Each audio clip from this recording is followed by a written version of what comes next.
Halo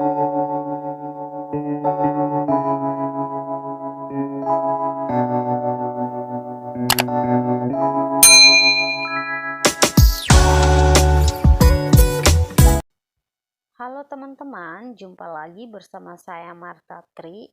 Jadi, di video kali ini kita akan bahas beberapa soal TWK khususnya pada materi pilar negara.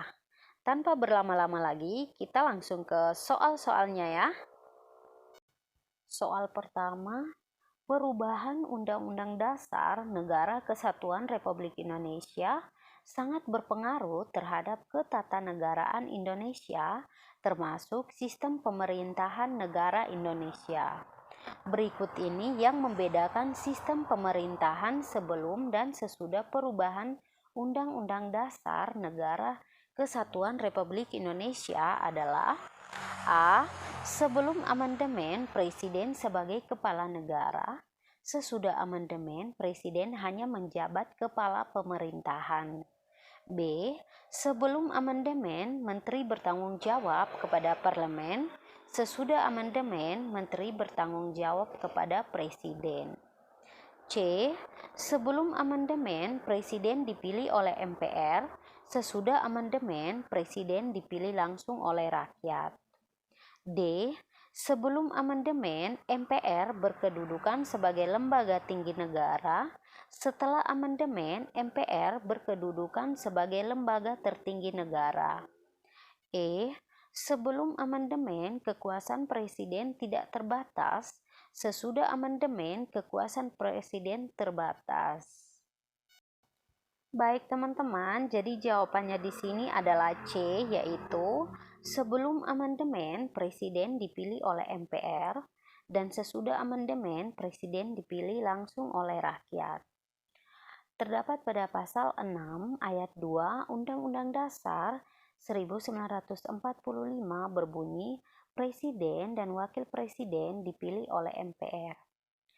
Terdapat juga dalam pasal 6A ayat 1 yang berbunyi presiden dan wakil presiden dipilih dalam satu pasangan secara langsung oleh rakyat.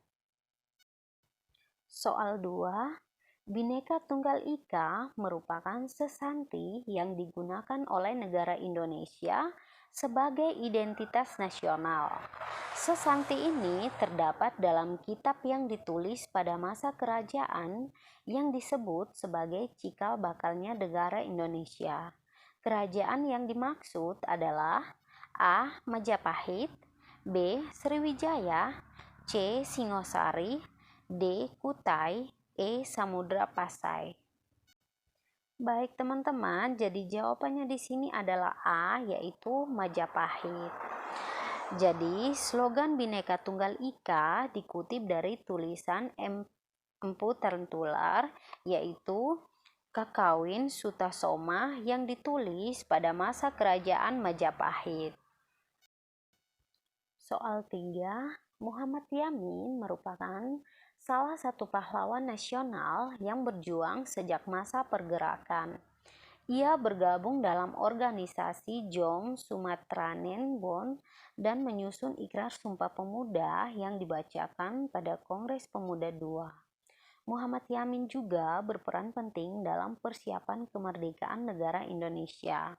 Berikut ini peran Muhammad Yamin dalam mempersiapkan kemerdekaan negara Indonesia adalah: A. Mendesak supaya bahasa Indonesia dijadikan sebagai alat persatuan. B. Menjabat sebagai Menteri Kehakiman pasca Indonesia Merdeka. C. Aktif berpendapat dalam sidang BPU PKI. D. Menjadi Ketua Perancang Hukum Dasar. E. Ikut merancang Undang-Undang Dasar bagi negara Indonesia Merdeka. Baik teman-teman, jadi jawabannya di sini adalah C, yaitu aktif berpendapat dalam sidang BPU PKI. Jadi peran Muhammad Yamin dalam mempersiapkan kemerdekaan negara Indonesia adalah aktif berpendapat dalam sidang BPU PKI.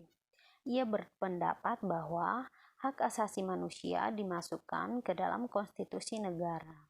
Ia juga mengusulkan agar wilayah Indonesia pasca kemerdekaan mencakup semua wilayah Hindia Belanda.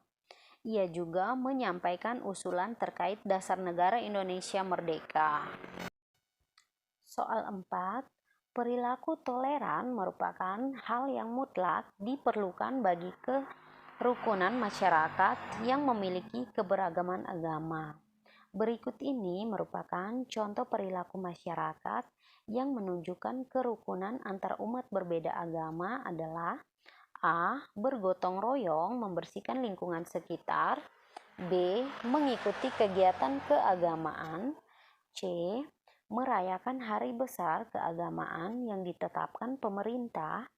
D. Beribadah sesuai dengan keyakinan dan kepercayaan masing-masing. E.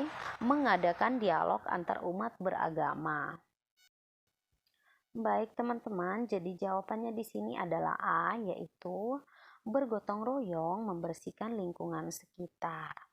Jadi, bergotong royong membersihkan lingkungan sekitar dapat terwujud apabila kehidupan masyarakat berjalan dengan rukun. Soal 5, dalam kehidupan sehari-hari, Pancasila sebagai falsafah negara harus diwujudkan dalam praktek kehidupan berbangsa dan bernegara. Pelaksanaan nilai-nilai Pancasila di lingkungan sekolah terwujud dalam perilaku: A. Menjaga keamanan lingkungan setiap saat. B. Mentaati tata tertib di sekolah. C. Membantu korban bencana alam. D. Menolong fakir miskin. E. Membuang sampah pada tempatnya. Baik teman-teman, jadi jawabannya di sini adalah B, yaitu mentaati tata tertib di sekolah. Karena konteksnya adalah lingkungan sekolah, maka jawaban yang tepat adalah mentaati tata tertib di sekolah. Soal 6, Andre dilahirkan di Jerman dari sepasang orang tua berbeda kewarganegaraan. Ibunya berkewarganegaraan Jerman, sedangkan ayahnya berkewarganegaraan Indonesia. Jerman menganut asas ius soli. Dalam kasus ini, maka status kewarganegaraan Andre ketika usia sekolah dasar ditentukan dengan menggunakan asas: A. Kewarganegaraan ganda. B. Kewarganegaraan tunggal. C. Kewarganegaraan ganda terbatas. D. Ius sanguinis. E. Ius soli. Baik teman-teman, jadi jawabannya di sini adalah C, yaitu kewarganegaraan ganda terbatas. Asas ius soli mengakibatkan Andre berkewarganegaraan Jerman.